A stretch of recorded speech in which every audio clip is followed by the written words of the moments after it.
Assalamualaikum sahabat ruang belajar, apa kabar semuanya? Semoga sehat selalu. Ketemu lagi dengan saya, Eko Prasetyo. Selamat datang di Ruang Belajar.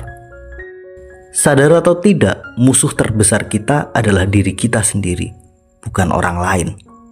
Musuh terbesar kita bernama ego. Ketika kita mampu mengalahkan ego kita, maka kita punya potensi besar menaklukkan dunia. Ketika kita mampu mengendalikan ego kita, maka kita bisa mengendalikan kesuksesan kita. Maka siapapun kita, jika kita ingin sukses, jika kita ingin menjadi lebih baik, maka kalahkanlah diri kita sendiri, kalahkanlah ego kita. Salah satu ego diri yang sulit kita kalahkan adalah kita sulit untuk mengakui kesalahan kita dan meminta maaf atas kesalahan itu.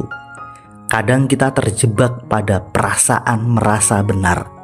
Kita enggan untuk mengakui sebenarnya saya salah. Karena ego yang terlalu tinggi, kita pun berupaya untuk menyalahkan orang lain. Ketika kita mampu mengakui bahwa kita salah dan kemudian kita mampu minta maaf atas kesalahan itu, sejatinya kita telah berhasil mengalahkan ego kita. Kita mampu mengalahkan diri kita sendiri. Ego untuk menyatakan bahwa kita benar dan orang lain salah telah mampu kita runtuhkan dengan pengakuan, saya minta maaf dan saya salah. Ketika kita mampu melakukan ini, sadar atau tidak, kita itu sedang membuka pintu yang sangat luas, yang sangat lebar untuk perbaikan diri, perbaikan situasi. Ketika orang tua mampu mengakui bahwa dia salah kepada sang anak, dia sedang mengajarkan sesuatu yang berharga terhadap sang anak. Enggak selamanya orang tua benar dan enggak selamanya anak juga benar. Ketika orang tua mampu mengakui kesalahannya dan minta maaf, dia sedang mengajarkan kebesaran hati pada sang anak, sedang mengajarkan bahwa kita harus mau dan mampu mengakui kesalahan. Namun sebaliknya, ketika orang tua selalu merasa benar dan selalu menyalahkan sang anak, tanpa sadar kita sedang mewariskan mental pecundang kepada sang anak. Anak akan melihat, menemukan role model bahwa dia tidak akan mau mengakui kesalahan seperti yang dilakukan oleh sang orang tua. Ketika suami mampu mengakui kesalahan dan minta maaf kepada sang istri, maka di titik itu pintu perbaikan untuk hubungan yang lebih baik sedang terbuka. Atau sebaliknya, ketika istri mau mengakui kesalahan dan minta maaf kepada sang suami, maka pintu untuk memperbaikinya itu sedang terbuka. Atau seorang pimpinan terhadap anggotanya mau mengakui kesalahannya, maka dia sedang membangun tim yang kuat. Keberanian untuk mengakui kesalahan dan kemudian meminta maaf serta berupaya untuk memperbaikinya, itu adalah mental yang sangat kuat, modal yang sangat berharga untuk kita menjadi diri yang lebih baik. Ketika kita mampu melakukan ini, sejatinya kita sedang mengalahkan ego kita. Bentuk lain dari pengakuan bahwa kita mau dan mampu mengalahkan ego kita adalah dengan mengakui bahwa kita itu bodoh, dengan mengakui bahwa kita butuh belajar, dengan mengakui bahwa kita mau bertanya, mau belajar kepada orang-orang yang memang lebih baik. Dalam banyak hal mungkin kita ahli, tapi dalam urusan yang lain kita itu bukan siapa-siapa. Maka di titik itu kita harus mau dan mampu mengakui bahwa kita butuh mereka untuk belajar. Ketika seorang pemimpin mau belajar kepada anggotanya, kepada timnya, bukan berarti dia sedang menunjukkan kelemahannya. Justru sebaliknya, dia sedang memberi contoh bahwa kita itu harus terus belajar.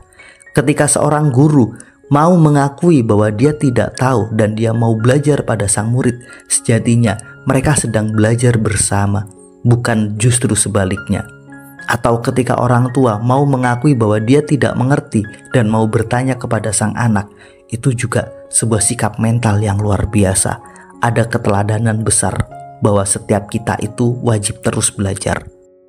Sikap rendah hati dengan mau mengakui bahwa kita butuh belajar, kita bodoh, pengetahuan kita terbatas, dan kita mau bertanya untuk proses menuju ilmu yang lebih baik, pengetahuan yang lebih keren, skill yang lebih mumpuni, itu adalah sesuatu yang sangat-sangat luar biasa. Ketika seseorang mampu mengakui sisi lemahnya bahwa dia tidak tahu, dia sedang mengalahkan dirinya sendiri, mengalahkan egonya. Banyak orang itu gengsi mengaku kalau dia nggak ngerti.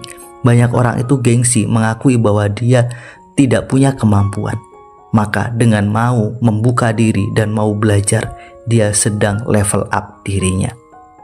Sikap ketiga, ketika kita mampu mengakui bahwa semua orang setara, walaupun posisi kita unggul, walaupun posisi kita lebih baik, ini adalah sebuah sikap untuk mengalahkan diri kita sendiri.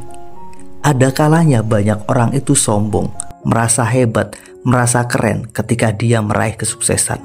Namun ketika kita mau dan mampu menghargai semua orang bahwa kita semua setara, itu adalah sikap mental yang sangat luar biasa. Kemauan untuk mengalahkan ego kita agar kita tidak terjebak pada perasaan sombong, kebanggaan yang berlebihan, itu akan membuat kita selamat, akan membuat kita dihargai banyak orang.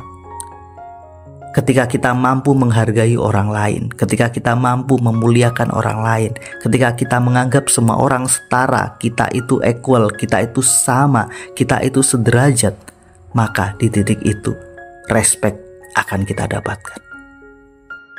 Pada akhirnya, ketika kita mampu mengalahkan ego kita mampu mengalahkan rasa sombong kita dengan membangun sikap kesetaraan. Ketika kita mampu mengalahkan ego bahwa kita yang benar dengan mau mengakui kesalahan dan meminta maaf. Ketika kita mampu mengalahkan ego bahwa kita pintar, merasa pintar dengan mengakui ketidaktahuan kita, kita sedang membangun pondasi sukses yang sangat luar biasa besar. Inilah 3 sikap mental yang harus kita miliki untuk mengalahkan diri sendiri agar kita senantiasa menjadi diri yang lebih baik. Mudah-mudahan video ini bermanfaat. Sampai ketemu pada video kami berikutnya. Terima kasih telah menonton. Assalamualaikum warahmatullahi wabarakatuh.